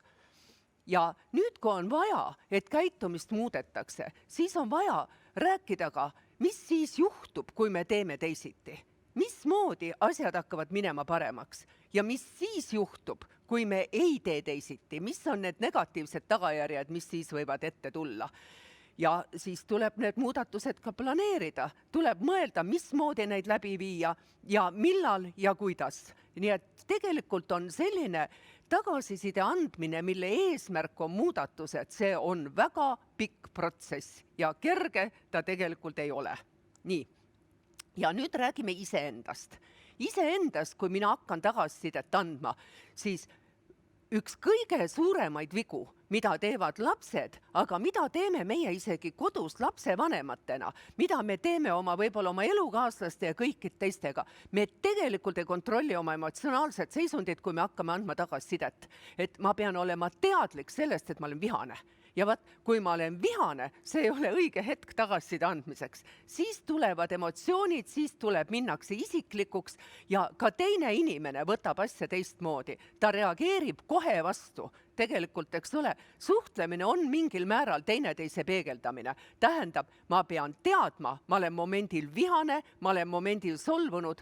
See ei ole õige hetk tagasiside andmiseks. Samas, ma pean olema taktitundeline teiste inimeste eesmärkide suhtes. Jällegi siin me hüppame tagasi õpilasfirmasse, et õpilased, kui nende eesmärgid muuseas õpilasfirma tegemisel võivad olla väga erinevad. Eesmärke ei kritiseerita, kritiseeritakse tegevust.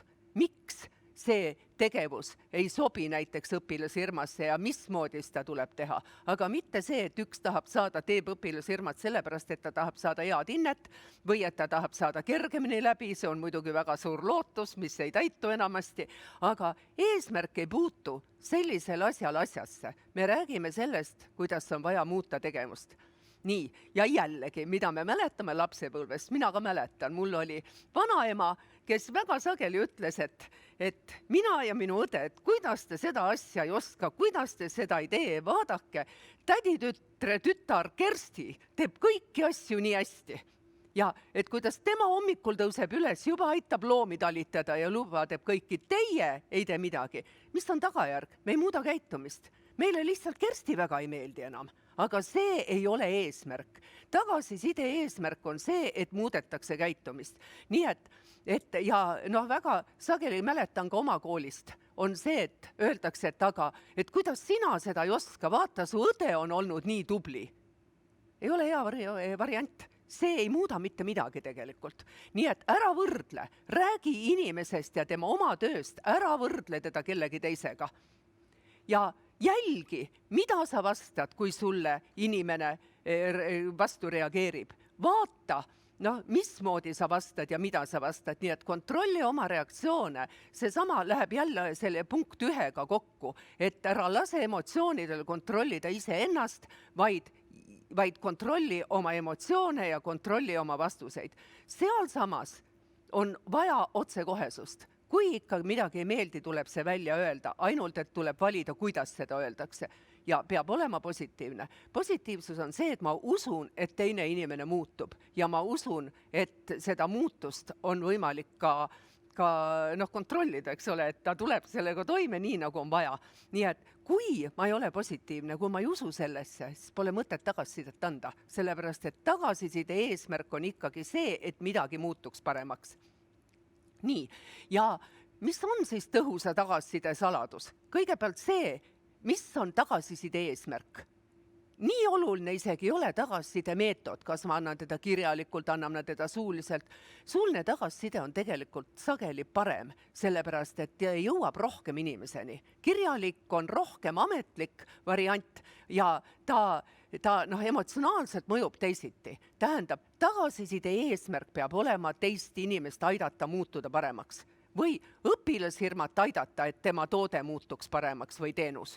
Nii, edasi tahan teile näidata, ma ei hakka näitama teile seda videod.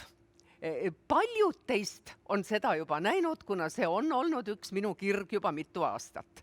Ja see on Carol Dweck, kes räägib eelkõige kiitmisest, kuidas kiitmine võib muuta inimest ja kuidas kiitmine võib muuta tema elu. Ja väga palju on teile ka võib-olla rääkinud juba Grete Arro seda. Grete Arro ja Madise seisukohad mõnes kohas lähevad lahku, aga psühholoogide ja selliste spetsialistide seisukohad ongi maailmas kogu aeg lahku minevad, eks ole. Mina usun ka jäävuskumust, ega Madis, või tähendab seda, et on jäävuskumuse ja arenguskumuse vahe väga oluline ja Madis ei hakka ka sellele vastu, ainult et ilmselt nad Gretega vaidlevad natukene sellel teemal, et kui suur on siiski kaasasündinud omaduste osatähtsus. Nii. Ja aga lugege, kui te saate kätte, Carol Dwecki on ka eesti keeles. See video on 10 minutit. Mina näitan alati seda oma lastele koolis ja me arutame sellel teemal just nimelt, kuidas anda tagasisidet. Ja panin teile kirja mõned seisukohad siia. Kõigepealt, jäävuskumus ütleb, et inimene on kas andekas või tark. Ja ta usub, et eks ole, andekas või andetu, tark või rumal. Eriti siin midagi ei muuda. Ja tagasiside jäävuskumusega, kui õpetajal on jäävuskumus, siis õpetaja annab tagasisidet lapsele, et kui laps teeb töö hästi, siis ta ütleb sealt tark poiss, sa oled tark tüdruk, sa oled tubli, sa oled andekas ja nii edasi. Ja mis siis nüüd juhtub? Kui järgmine test on liiga raske, siis lapsel lööb nagu kirvega pähe, ma ei ole andekas, ma olen tegelikult andetu, ma ei ole tubli, ma olen üsna loru, ma ei ole tark, ma olen rumal. Ja sellest on raske välja pääseda. Ja vaat see on see jäävuskumus, et inimesel on antud ette anded. Teine variant on arenguskumus. Ja arenguskumus on see, et tegelikult me kõik oleme suutelised arenema. Ja mõnel tuleb see kergemalt, mõnel tuleb raskemalt. Aga põhimõtteliselt, kui õppida ja kui pingutada, siis on areng võimalik. Ja õpetajad peaksid lapsi kiitma. Mitte, et sa oled tark, vaid sa oled hästi õppinud. Sa oled teinud palju tööd. Sinu pingutus on tasunud ennast ära. Ja kui laps midagi ei oska, siis sa veel ei oska seda. Vaat see sõna veel on võtmesõna. Ja et see on just see, millega nagu on mõtet lapsi nagu ergutada ja öeldakse, et need lapsed, kellega niimoodi käitutakse, tagasilöökidest tulevad paremini välja. Et see on just see tagasiside andmise õige nipp. Laitmise kohta käivad samad asjad, aga sellest räägitakse palju rohkem. Kiitmisest on hakatud rääkima alles viimastel aegadel, et ka kiitus võib olla väga-väga kahjulik, kui seda teha natukene valesti. Ja vaadake, tagasiside vastuvõtmine. Nüüd siiamaani me rääkisime tagasiside andmisest, nüüd lühidalt tagasiside vastuvõtmisest. Kõigepealt, kui mulle tehakse tagasisidet, siis ma pean olema teadlik sellest, mida mulle tahetakse öelda, aga eelkõige sellest ma pean kontrollima iseennast, ma pean tahtma seda tagasisidet vastu võtta, ma pean keskenduma sellele, mida mulle öeldakse ja ma pean olema rahulik, mitte emotsionaalselt üle reageerima. Ma pean nagu saama aru, et tagasisidet antakse selleks, et mina oleksin parem ja õpiksin rohkem. ma pean ausalt suhtuma asjasse, ma pean võtma vastu, tähendab, ma ei tohi tagasiside andjale, aga eelkõige iseendale valetada, et tegelikult ma olen käitunud paremini, kui ma olen. Emotsioonid tuleb hoida vaos ja kui ma ei saa asjast aru, tuleb paluda, et teine pool tooks konkreetseid näiteid. Tagasisidet tuleb aktsepteerida tegelikult. Vähemalt ma ei saa öelda alati, et võib-olla 100% käib see minu kohta, aga ma pean aktsepteerima seda, et teine pool tajub seda asja niimoodi ja see on tema õigus, tähendab, ma olen teinud midagi sellist, mida teine pool tajub niimoodi. Tähendab, ja ma pean seda võtma arvesse ja korrigeerima ka oma käitumist niimoodi. Ja veel, mis on tagasiside kohta, ma pean keskenduma tulevikule, tähendab arengule, sellele, et ma tahan areneda, ma tahan muutuda paremaks. Ja vastuvõtmise kohta on neid selliseid nippe on vähem, aga põhimõtteliselt nad lähevad kokku sellega, mis on tagasiside andmine. Jälgi oma reaktsioone, nii seda, mida ma mõtlen, kui ka seda, mida ma tunnen. Ja aeg-ajalt, sa pead endale andma aru, millest see sinu tunne tuleb. Mida sa kardad selle juures, et see tagasiside sulle ei meeldi, mis tegelikult juhtunud on? Väga oluline. Mul oli koolis üks poiss, kellel ma alati ütlesin, et tead mida, Kristjan? Osad teist teavad ka Kristjanit, õpilasfirmas SOCME, et sina enne, kui sina vastad, loe alati 10-ni, sellepärast, et tal oli käsipaljuri kiirus ja ta reageeris kohe 10-ni lugedes, vahetevahel reaktsioon viibis, vahetevahel jäi isegi tulemata. Hoidu kohe vastamast, eriti emotsionaalselt. Oota natuke ja vasta siis. Samas, ole konkreetne, kui sa midagi vastad. Küsi, millist tagasisidet sa rohkem vajad. Ja kuula ja mõtle, mis sulle siis öeldi, kuidas muutuda paremaks. Ja kui ma küsin tagasisidet, siis ma pean väljendama selgelt ja näitama, et ma tahan tagasisidet saada. Muuseas, tagasisidet ei ole mõtet küsida, kui te seda tegelikult kardate. Ei ole mõtet küsida tagasisidet, kui te ei taha saada ausat tagasisidet. Keskendu tulevikule. Tagasiside peab mulle aitama teha midagi paremini. Küsi juurde, mida sa veel tahad öelda mulle. Nii, kuula, ära hakka, anna hinnangut kohe, ära hakka kohe ütlema, ei, see minu kohta ei kehti. Kuula ja väga hea on teha aeg-ajalt ka märkmeid, kui teine pool midagi räägib, kui see sobib. Nii, ja mida siis siia juurde veel? Tuli paar nädalat tagasi vist, oli televiisoris saade, mida juhtis Urmas Vainoja, kus rääkis ka Grete Arro, kus tehti üks selline näide, et midagi peideti ära ja 4 inimest saadetakse ruumist välja ja neile antakse erinevat tagasisidet. Kellelegi ei anta üldse tagasisidet, kes hakkab seda peidetud asja otsima. Keegi saab negatiivset tagasisidet, keegi saab ainult sellist kiitust, küll sa oled tark, küll sa oled tore ja 3. saab konstruktiivset tagasisidet või 4. siis. Ja pärast küsiti, kuidas need inimesed tunnevad, mida nad uskusid, kuidas nad sellele reageerisid. Ja selge on see, konstruktiivse tagasiside peale reageeritakse kõige rohkem. Õpetajad, meil on olemas see sama mäng pudeli peitmisega klassis, aga kuna seda ei saanud läbi viia, Coca-Cola mäng oli väga-väga analoogiline. Te saate need kirjeldused ja te saate neid kasutada klassis, see on väga hea mäng. Sama asja näidati, aga tegelikult see on väga hea mäng, mida kasutada. Te saate ka pikemad kirjeldused tagasiside kohta. Praegune aeg on natuke lühike, rohkem ei jõua me sellel teemal rääkida. Nii et õpetajad, kui teil, tahan veel öelda teile selle sama asja lõppu, mis inglisekeelsena siia jäi. Nii kaua, kui te elate, nii kaua te ka õpite. Mina ka olen õppinud ära viimaste päevadega päris palju asju. Üks asi ongi see, et kuidas anda online koolitust. Ja kui pärast tagasiside tuleb, siis muudame jälle midagi järgmine kord, ehk läheb paremini. Nii et kõike kena teile, head õpetajad, ja me kohtume teiega õige varsti veel. Jaa, aitäh, Epp. Ja tegelikult tagasisidet me ju ootame teilt õpetajad küll varsti, aga kõigepealt on ilmselt tulnud teilt ka küsimusi. Lähme, istume sinna. Ma panen selle siia ära.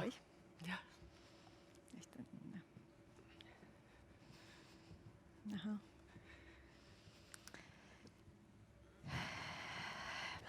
On sul soovitusi, et kuidas siis õpilasfirma liikmetele anda tagasisidet, kui õpilaste tase on firmas olnud, ma arvan, et erinev on küsimus, ma praegu seda lõppu ei näegi. Me ei näe lõppu, jah. Jah, Et kui õpilasfirmade, see on väga raske teema. Seal on kõigepealt minu meelest erinev. Jah, Ühte tahaks kiita ja teist tahaks laita, vaat seda siis ongi nii vaja teha. Et ainult, et mitte kiita seda, et küll sina oled tubli, vaid et vaata, sa oled teinud seda hästi, sa oled teinud seda hästi. Ja kui see teine on teinud vähem, siis talle tuleks öelda, et sa oleksid või sa peaksid edasi tegema veel seda ja seda ja seda, muidu te ei jõua sellele tasemele. Et vaata, kui sina teed veel seda ja seda, siis hakkavad minema asjad paremaks. See on väga raske, mille pärast? Sellepärast, et õpetajani ei jõua sageli ka objektiivne teave selle kohta, mida õpilased teevad. Nii et vahetevahel on vaja, et nad üksteisele annavad ka tagasisidet.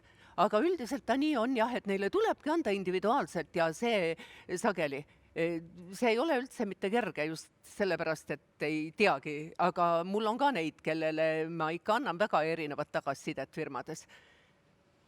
Aga ega midagi muud teha ei ole, ainult et vaadake, et te seda jäävuskumust ei hakka nendes süvendama, et tuleb ikka öelda, et sa pead seda tegema, aga mitte, et sa oled selline.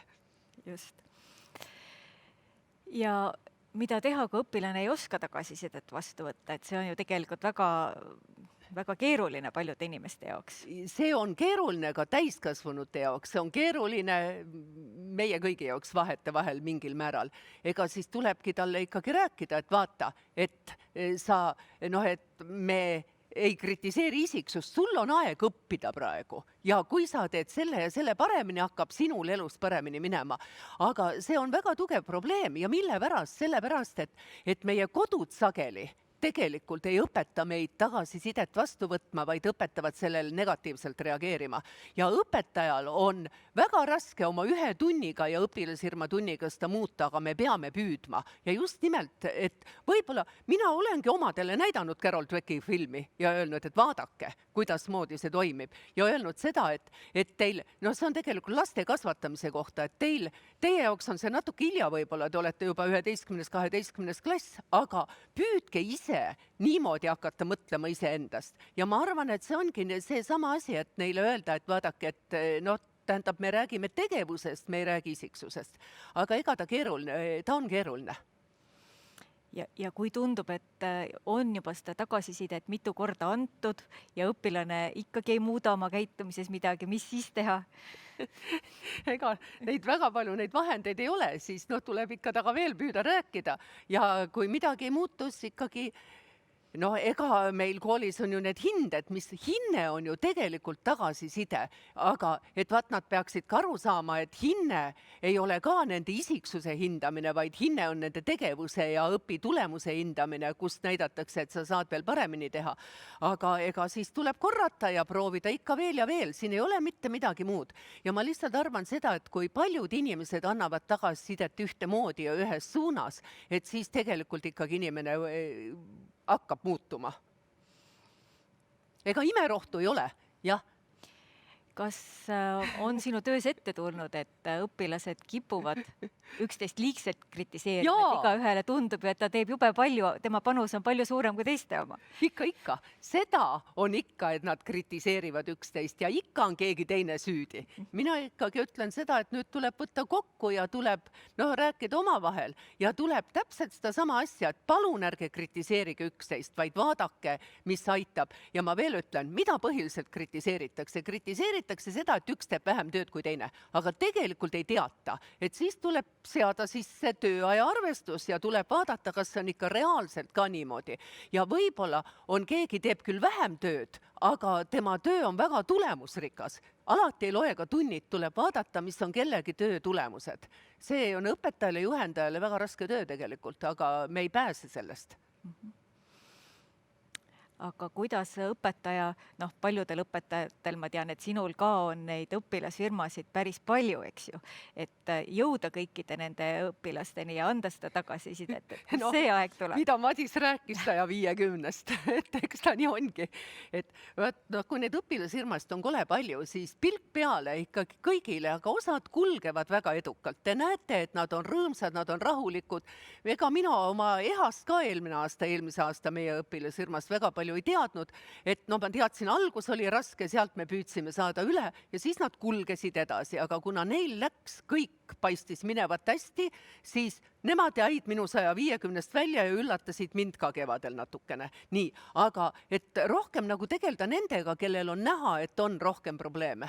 Ja no vahel võib-olla jääb jah, mõni liiga väikese tähelepanuga võiks rohkem saada. Aga võib-olla sul on veel mõni väga hea näide, kuidas kas siis positiivne tagasiside või siis see tähelepanu juhtimine mõnele negatiivsele asjaolule on muutnud hüppeliselt mõne noore tegutsemist. Teate, on küll. Eks neid on tegelikult, kui järele hakata mõtlema, tuleb neid väga mitmest kohast, aga minu klassikaline näide, mida on õpilasfirma koolitusõpetajad kõik kuulnud, on ikkagi jällegi seesama SOCME, kus oli väike Airiin, keda alguses poisid pidasid, võtsid kui õmblejat. 4 suurt edukat poissi võtsid endale väikese tüdruku, kes oli klassis kõige silmatorkamatum. Ja kuidasmoodi, kui tegelikult, eks mina ise avastasin selle, mida Airiin oskab ja teeb ja see oli see tema imeline joonistamisoskus. Ja kui nagu läbi selle nad ise hakkasid ka nägema ka läbi selle tagasiside, mida nende firma sai pärast seda, kui Airiin hakkas nende tooteid tegelikult kujundama.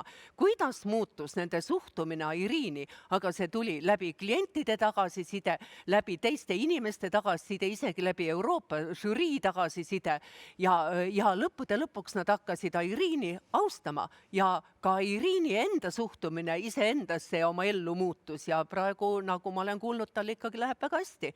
Ja ka poisid hindavad teda, ütlesid siiamaani, et nende õpilasfirma kõige suurem kogemus oli see Airiini väärtustamine või selline asi, et kuidas moodi neil oli tunne, et tüdruk, kes eriti mitte midagi ei oska ega suuda, hakkas otsustama seda, kui edukas tegelikult nende õpilasfirma on. Aitäh, väike meene sulle. Aitäh. Ja küsimusi saab ilmselt küsida Epule alati veel juurde. Alati, nii kirjalikult kui suuliselt õpetajad ehk teavad. Aitäh! Ja, aga meil on siis algamas kohvipaus. Halb lugu selle Zoomiga on see, et kohvi me teile pakkuda ei saa, selle eest te peate ise hoolitsema, aga küll me saame hoolitseda seltskonna eest, nii et ma usun, et kasutage seda võimalust, suhelge üksteisega, võtke see kohv endale ligi ja jagage muljeid ja arvamusi esimesest 2 ettekandest. Ja ees on meid siis pärast väikest kohvipausi ootamas veel natukene enesearendamise teemat, aga siis juba tõsisemad ärioskuste teemad, nii et mõnusat suhtlemist ja loeng uuesti algab meil siis kell 10:45.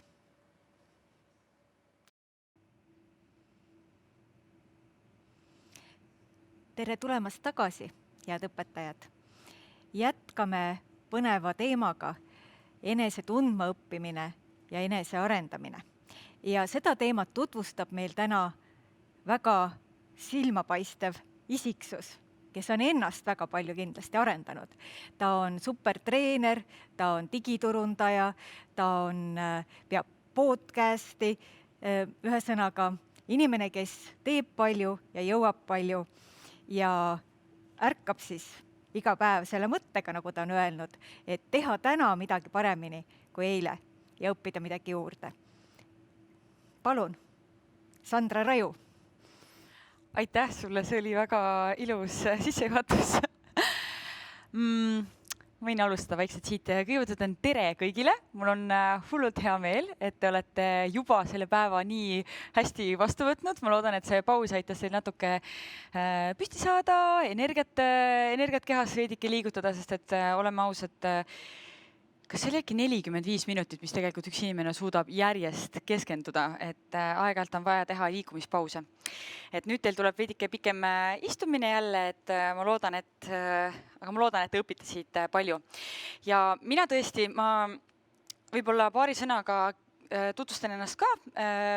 Mina olen Sandra ja kui mul palutakse öelda, et kes ma olen, siis ma tavaliselt defineerin ennast, et ma olen liikumisentusiast. Ja kui ma täna mõtlesin selle peale, et kes ma olen, siis ma vist peaksin siia juurde panema, et ma olen elupõline otsija. Et otsija ja enesearendaja, et see on üks selliseid kõige olulisemaid väärtusi, ma arvan, et mis inimesel saab olla, et ta tahab edasi areneda ja õppida. Et ma arvan, te kõik teate, õpetajatele eriti, et õppimine on igavene ja mida rohkem me õpime, seda rohkem me saame aru, kui vähe me tegelikult teame. Ehk siis mul on hea meel, et teie olete võtnud täna selle rolli või olete võtmas seda rolli, et õpetate noortele, kuidas siis endast paremini aru saada. Et ma struktureeriksin selle tänase koolituse või siis selle pisikese osa, mida mina ette kannan, nõnda, et ma räägin teile veidike nendest materjalidest, mis siis varsti on teie käe ulatuses, mida te saate kasutama hakata, mis on natuke teised sellest, mida te hiljem saate, aga te saate mõlemad materjalid, ehk siis teil on võib-olla hea kõrvuti need siis omavahel panna ja siis ühte ja teist kombineerida. Ma püüan päris palju tuua oma isiklikke näiteid, sellepärast et ma olen küll õppinud kehalise kasvatuse õpetaja, aga ma ei ole pedagoog, et ma saan rääkida ainult enda isiklikust kogemusest ja sellest, kui äge on tegelikult õppida ja võib-olla kuidas saada siis noortele see pisik sisse. Aga liigume vaikselt edasi. Mul on siin teile 2 pilti. See esimene pilt iseloomustab tegelikult väga hästi õppimist kui protsessi või ütleme, et enese tundma õppimist kui protsessi.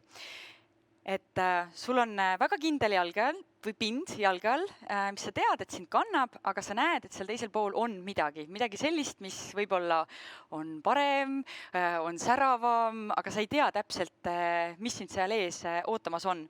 Et enesearenguga on tegelikult sama. Me arvame, et mitte arvame, aga me teame, me tunneme ennast mingisuguse määrani ja tegelikult me oleme aastatega õppides aru saanud, et vau, et meil sees on palju rohkem võib-olla, kui me oleksime arvanud. Ja väga tihti õppides tulevad ka välja sellist osad, mida sa võib-olla ei tahaks nii väga näha või et midagi sellist, mis on sinu jaoks ebamugav. Aga ma arvan, et me kõik teame, et see käib protsessi juurde ja see on midagi, mis lõpus ainult arendab. Ehk siis see pilt, sul on vaja teha hüpe, aga kõige märgilisem osa minu arust selle pildi juures on see, et sul võib olla kõrval palju kaasaelajaid, soovitajaid, cheerleadereid, aga lõppkokkuvõte või lõpuks on ikkagi see, et sina ise pead olema see, kes teeb selle hüppe. Ehk siis ma loodan, et tänase esitlusega te võib-olla leiate mõne näite, mida anda mõnele noorele, et nad suudaksid ise teha ja minna ja teha selle hüppe. Nõndaks. Aga mis üldse on enese hindamine või enese areng? Suures pildis on tegelikult see õppeprotsess nagu iga teine, et sa pead lihtsalt ennast õppima tundma. Küll aga, mida mina olen aastatega saanud aru, on see, et ja võib-olla ka teie, et me läheme koolitustele ja me oleme väga käbitäis. Me mõtleme, et jaa, nüüd ma lähen õppima ja sa võtad selle märkmiku, uhiõue märkmiku ja sa võtad selle uhiõue pastaka ja sa kavatsed sinna teha nii palju märkmeid sisse, kui vähegi võimalik ja sa teedki seda, sa kirjutad rohkem, sa vahepeal isegi ei kuule, vaid sa lihtsalt kirjutad. Ja siis on koolituse päev läbi ja siis sa mõtled, et aga trenni pole täna jõudnud või et äkki läheks ikka sinna uude kohta sööma ja sa paned selle märkmiku endale kõrvale ja sa unustad need märkmed. Et tegelikult õppimise juures minu enda kogemusena tundub, et üks kõige olulisemad osasid on enesereflektsioon või nende asjade ülekäimine hiljem, kui sa oled need märkmed endale teinud. Et ma tundub, et me väga tihti jätame selle viimase sammu tegemata, ehk siis me lähme, me õpime, me teeme märkmeid, aga just see viimane samm jääb tegemata. Et ma püüaksin täna teile ka anda mõningaid küsimusi, ehk siis mitte otseselt õpetusi, aga küsimusi, mida peaks tegema või mida võiks teha või mida mina olen teinud selleks, et teha neid järeldusi siis hiljem. Mida enese juures üldse hinnata? Ehk siis, kui me hakkame mõtlema sellele, et mida me tahaksime, ma ei tea, kuidas me tahaksime edasi areneda. Suures pildis on areng jagatud siis kahte protsessi, see, kus sa praegusel hetkel oled ja see, kuhu sa tahad jõuda. Ehk siis, kui me mõtleme, et me tahaksime mingisugust uut oskust õppida või endale mingisugust, ma ei tea, kas on võimalik iseloomuomadusi, võib-olla on ka võimalik õppida, et esimese asjana peaks mõtlema selle peale, et kus ma praegu hetkel olen, mida ma juba tean. Siis on, mis on minu oskused, mida ma tehniliselt, mida ma teha oskan või mida ma peaksin juurde näiteks õppima või et kas on keegi, kes võiks mind selles protsessis abistada. Ja siis kolmandana on see, et kelleks ma võiksin saada ja väga oluline on ka see, et kelleks ma ei tahaks saada. Sest mulle kohati tundub, et me hästi palju mõtleme sellele, et ma tahan jõuda sinna või et see on minu eesmärk, aga ka välistamine on väga, väga hea meetod, mida kasutada, et ma loodan, et mu isa ei vaata seda, ma loodan, et ta otseselt ei näe seda, aga mina mäletan, minu isa alati rääkis mulle, et õppimise või elu elamise juures on targad on need, kes õpivad teiste vigasest ja rumalad on need, kes õpivad enda vigadest. Ja mina elasin terve elu selle teadmisega tegelikult, et failimine või läbikukkumine on halb, sellepärast et sa ju muidu teed vea ja sa oled rumal inimene. Et tegelikult just see välistamine läbikukkumiste on tegelikult päris hea taktika, mida võiks kasutada. Ja mida mina väga soovitan, on alati küsida abi. Et abi küsimine ei ole nõrkus, abi küsimine on tugevus. Ehk siis, kui sa näiteks ise tunnetad, et sa ei tea, kuhu suunda edasi liikuda, siis on alati võimalus kellegi teise käest seda reflektsiooni küsida ja kuidas seda teha. Paar näidet toon teile natukese aja pärast. Nõndaks. Siis, millest alustada? Mina täitsa soovitan, kui teil on praegu kõrval endal kuskil pastakas või paber, ma loodan, et siis ei ole see paber, mis jääb sinna seda lõunat või õhtusööki ootama, et trenni võib ootama jääda, aga et te ikkagi pärast teete ka nende märkmitega midagi, et kui teil tekib mõni hea mõte, siis kirjutage kohe üles. Et mõelge sellele, et arenguprotsessi alguses siis või et siis enesearendamise protsessi alguses, et mis teid üldse huvitab, mis teid motiveerib, mida te päriselt tahate teha või mida te tahaksite, mis on need uued oskused, mida te tahaksite õppida. Siis samamoodi nagu enne puudutasime, mida sa üldse teha oskad. Väga oluline osa minu jaoks isiklikult on see, et mis on sinu väärtused, mis on need, võib-olla, kuidas seda nüüd öelda, fundamentaalsed uskumised sinu sees, millest sa ei ole nõus näiteks üle astuma, et võib-olla mõned inimesed ei taha finantssektoris töötada või mõned inimesed ei ole valmis töötama alkoholi või tubakateenuseid pakkuvate ettevõtete heaks. Et see kõik tuleb lõpuks sinu baasväärtustest ja absoluutselt loomulikult ka vaadata enda sisse ja mõelda, et esiteks, kes mina olen ja mis keskkonnas mulle üldse meeldib töötada. Et lihtsalt väga lihtne näide teile siin. Kui te vaatate seda pilti, siis siin, siis et kas mõni nendest keskkondadest on selline, mis sind kuidagi paneb mõtlema, et jaa, seal ma tahaksin töötada. Ja tahaksin ennast just arendada selles suunas. Et pangandus, startup-indus, siis ma ei teagi ka täpselt, mis nad seal teevad, nad on äkki mingi kõnekeskus või hoopis mingisugune kätega töö. Et see on samamoodi võib-olla selline välistamise taktika. Ehk siis see kolmas pilt tegelikult, ma ei tea, kui palju seda enam praegusel üldse teha saab, kas sellistes kuubikutes me üldse enam töötada saame. Aga et kui sa näiteks tead, et sulle ei meeldi finantssektoris töötada, siis võib-olla need järgmised sammud oma enesearengu suunal ei peaks olema kuidagi seotud selle sektoriga, vaid et see kuidagi hoopis mingis muus alas. Siis mida kindlasti jälgida või tähele panna, on see, et mis sind motiveerib, mis on sinu prioriteedid. Et siia on väga kenasti välja toodud sellised 5 fundamentaalsed või 5 plokki, mis on kõik siis seisavad mingisuguse väärtuse ees või mingisuguse jah, võib öelda väärtuse ees, et ma soovitan selle läbi vaadata ja lihtsalt kas või iseendale, et enne kui te lähete seda õpetama, siis ma väga soovitan need harjutused iseendale kõigepealt läbi teha. Et kuidas te neid järjestaksite enda jaoks ja võib-olla mõelda sellele, et mis on need 2-3, maksimaalselt 3 siis tulpa või 2 teemat, mida te tahaksite endaga pigem kaasa võtta sellesse sellele enesearengu teekonnale. Et kindlalt võin öelda, et kui te tahate neid kõiki saavutada samavõrdselt, siis see on üsna suure potentsiaaliga hukule, et ma seda otseselt ei soovitaks. Ehk siis alustage 2-3 ja siis vaadake, et kas te saate need teised ka kuidagi siia enda ellu siis implementeerida. Et te näete ka siin kõrval on küsimused ja tegelikult neid küsimusi on hästi palju kogu selle presentatsiooni sees ja ma korraks jään siia pidama ja räägin oma kogemuse, et mina olen õppinud coach'iks, ma olen õppinud juhtide coach'iks, seda EBS-is ja kui mina seda siis programmi läbi ma läksin, siis ma arvasin, et mis see siis ära ei ole, lihtsalt lähed ja kuulad ja küsid ja see pole ju üldse probleem. Ja tegelikult ma olen saanud aru, et me inimestena tahame kuulata selleks, et vastata, mitte kuulata selleks, et kuulata või et kuulata selleks, et küsida järgmised küsimused. Et meil tegelikult vastused on kõik meie endi sees olemas. Me lihtsalt kas ei julge neid kuidagi välja öelda või me ei küsi enda käest õigeid küsimusi. Et need küsimused on hästi-hästi olulised. Et soovitan seda teil endil ka teha. Ja kuna me just küsimustest rääkisime või siis praktilistest või liigume vaikselt nagu praktilise poole, siis järgmised slaidid annavad teile paar praktilist tippi siis selleks, et kuidas ennast paremini siis mõista või niimoodi võib öelda. Et esimesena tooksime välja sellise toreda praktika nagu enda autobiograafia kirjutamine. See võib olla ükskõik mis kujul, see võib olla märkmikusse kirjutatud, see võib olla, ma ei tea, see võib olla videosse filmitud näiteks, oluline on see, et sa selle kuidagi endast välja saad.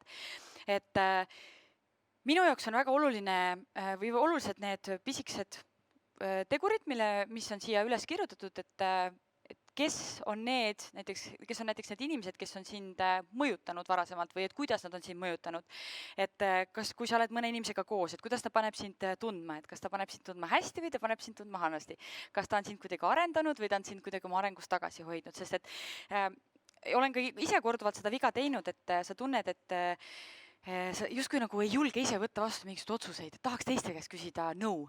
Aga sa pead olema väga kindel või väga teadlik sellest, et kelle käest sa seda nõu küsid, sellepärast et toon elulise näite, et mina ja mu õde oleme hästi erinevad inimesed ja minu karjäär on hoopis teistsugune kui tema karjäär ja meie elud on erinevad. Ja ma mingi hetk tunnetasin, et ma najatusin hästi tema arvamusele või kuulasin väga tema arvamust. Ja ma arvan, et ma mingisugustes eluvaldkondades võib-olla hoidsin ennast tagasi, oma sellist päris mina hoidsin tagasi, sellepärast et tema soovitas mulle väga head soovitust, aga sellised ei olnud midagi, mis oli mõeldud minule. Et see oli tema jaoks pigem hea. Ehk siis see on hästi oluline see, et kelle käest te küsite ja kes on need inimesed, kes teid ümbritsevad.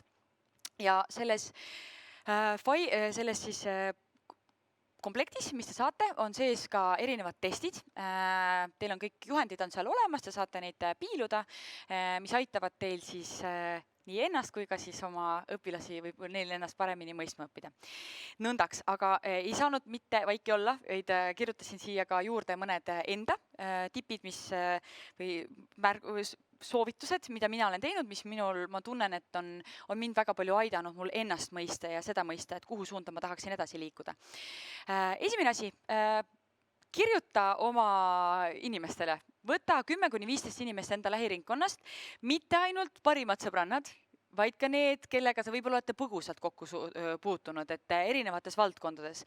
Sest et oluline on saada erinevat tagasisidet, sest et kõik inimesed annavad sulle kuidagi mingisugust oma tunnetust sinust, eks ole. Ja lihtsad küsimused, mida nende käest näiteks küsida, et paari sõnaga iseloomustada sind, tuua välja paar asja, mida sa endast parandada võiksid näiteks. Või siis pidada päevikut, mida mina olen praktiseerinud päris palju, on 6 minuti loovkirjutamine, ehk siis sa võtad endale paberi või märkmiku ja lihtsalt paned taimeri tööle ja hakkad kirjutama ja kirjutad kõigest, mis sulle pähe tuleb. Kui tuleb ette plokk, kirjutad ka sellest, ma ei tea, mida nüüd kirjutada, see on täitsa piinlik lugu, ma ei tea, millest mul selline olukord praegu tuleb, et pea on täitsa tühi ja siis see läheb vaikselt edasi. Et tihti on hea need mõtted oma peast välja saada ja pärast loete selle üle ja siis vaatad, et oi, siin on päris hea mõte või et see mõte väga ei funka minule, eks ole. Siis, mida veel proovida? Mis väga tihti tuleb ka küsimuseks on see, et tead, aga kust ma võtan selle aja, et hakata veel midagi uut õppima või ennast arendama?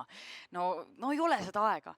Siis minule kunagi üks endine töökaaslane ja kolleeg soovitas, et Sandra, võta nüüd kõik oma asjad, mis sul on to-do listis või mida sa teha tahad ja tekita endale lihtsalt 2 tulpa. Üks tulp on see, kus sa kirjutad asjad, mida sa tahad teha ja teises tulbas on need asjad, mida sa pead tegema. Ehk siis sa lahterdad enda jaoks ära need asjad, mis sa tunned, mis on kohustused ja need asjad, mida sa tunned, et sa tõesti väga tahad teha. Ja mõned asjad kukuvad mõlemasse ja see on võib-olla ideaalne match, et äkki see on suund, kuhu edasi liikuda. Ja see on ka hea viis endale teha natuke rohkem aega juurde, võib-olla mõistad, et kuule tead, seda võib-olla isegi praegu pole üldse vaja teha, et äkki lükkan selle 2 kuud hilisemasse.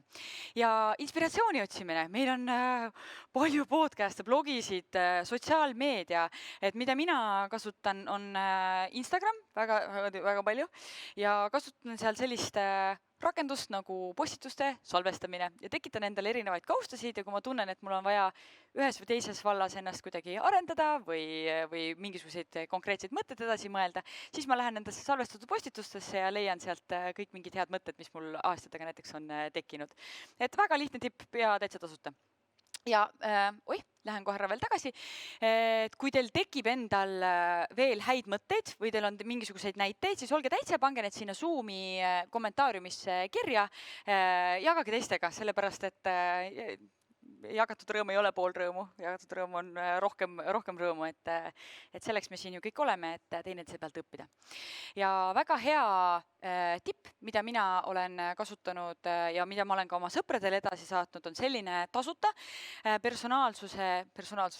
personality iseloomutest, mille nimi on 16 personalities. Selle küsimustele vastamine võtab aega umbes 20 minutit ja sa saad sealt väga põhjaliku siis ülevaate sellest, et kes sina inimesena oled. Ja miks see on minu jaoks oluline, on see, et mul aeg-ajalt tekivad endal peas mingid mõtted, et oi, ma ei tea ikka, kas mina olen selline inimene või et äkki see on lihtsalt minu taju sellest, kes ma olen ja tegelikult see ei pruugi üldse olla tõene. Ja ma tegin selle testi ära ja ma lugesin ja ma sain aru, et vau, et see tunnetus, mis mul enda kohta on olnud või mis mul on tekkinud, et see tõesti ongi niimoodi, et keegi veel ütleb, et jaa, Sandra, vaata, sina oled selline inimene või et sulle sobivad sellised asjad, et sa saad kuidagi sellist seda tagasisidet või kinnitust rohkem ka, mitte see ainult inimeste poolt, aga ka väga hästi töötavate algoritmide poolt. Ja viimase nipina lisan teile juurde siia sellise see on nüüd küll 2019 aasta kokkuvõte, mis on loodud ühe UK naisettevõtja poolt. Temal on Instagramis selline konto nagu No Bull School ja ta loob väga lahedat sisu seal ja ta teeb igal aastal sellise PDF-faili, mille ma lingin teile juurde ka. Ma klikkan selle lihtsalt läbi, et te näete. See on väga huvitav, ma pean ausalt ütlema, et see kogu selle faili täitmine võttis mul aega umbes täpselt pool päeva. Ehk siis, aga see paneb sind mõtlema, see küsib sinu käest küsimusi ja sa ei saa endale mingil hetkel enam valetada, vaid et sa pead päriselt välja ütlema need asjad, mida sa oma sees tunned, et väga hea tool. Ja lihtsalt mõned kontrollküsimused, kas teile endile või siis teie õpilastele, et kust üldse pihta hakata, et miks, mis on su eesmärk, kuhu sa soovid minna, kust sa alustad, sellepärast et see võrdlemine teistega on selline ohtlik tee, et kui me võrdleme enda teed, mis algab punktist näiteks 1-10 skaalal 1 ja me võrdleme ennast inimesega, kes on juba punktis 6, siis see ei ole aus mäng, et me teeme lihtsalt endale liiga sellega. Vot. Nii et sõbrad, kui teil on küsimusi, siis julgelt esitage need küsimused. Ma arvan, et me lähme nüüd nende juurde. Ja igaks juhuks viskan selle ka veel õhku, et kui kellelgi tekkis peale seda veel mingi küsimusi, siis ma olen olemas. Te võite mulle kirjutada näiteks Facebooki või Instagrami või meili peale, vahet ei ole. Mul on hea meel, kui ma saan abiks olla. Aitäh! Aitäh! Aitäh, Sandra! Ja liigume ka sinna toolide poole, et seda arutelu pidada. Nii, ma tulen lihtsalt neile siia. Kas meile on tulnud Zoomis ka küsimusi? Igal juhul see oli minu meelest väga inspireeriv ja tore esitlus. Et küsimus on tulnud, mis on sinu suurim katsumus, mille sa oled ületanud? See on väga hea küsimus ja ma ei oska selle ausalt öelda vastata, sest et tegelikult neid katsumusi on päris palju olnud, aga ma arvan, et kõige suurem katsumus on ikkagi see, mis on sul enda sees või et meil on mingisugune visioon endast, kes me tahame olla ja kes me praegusel hetkel oleme ja siis on veel kõik teised inimesed meie ümber. Ja mulle tundub, et need